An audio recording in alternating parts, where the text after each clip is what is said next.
বর্তমান বাণিজ্যিকভাবে এই কলা গাছের তৈরি হচ্ছে সুতো। এই কলা গাছের এই সুতোর বর্তমান বিশ্বে প্রচুর এর চাহিদা, কেননা এর একটি শাড়ির দাম লক্ষ টাকা হয়ে থাকে বা তার অধিক। কেননা এই কলা গাছের যখন আমরা বলে থাকি কলা গাছের এই ঢোঙ্গা, আমরা গ্রাম্য ভাষায় ঢোঙ্গা বলে থাকি।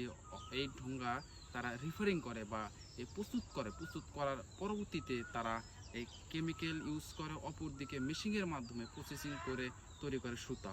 সেই সুতা থেকে তৈরি হয় এই আমরা বলে থাকি যে লক্ষ টাকার অধিক সেই এই শাড়িটি তারা বিক্রি করে থাকে। বর্তমান বিশ্বে উন্নত মানের কোম্পানিগুলো এই সুতো বা এই কাপড়গুলো বা এর যে অন্য যে সামগ্রী জিনিস তৈরি করছে এই সুতার মাধ্যমে, বর্তমান এর যে চাহিদা দিন দিন প্রচুর পরিমাণ বৃদ্ধি পাচ্ছে এই কলার সুতোর।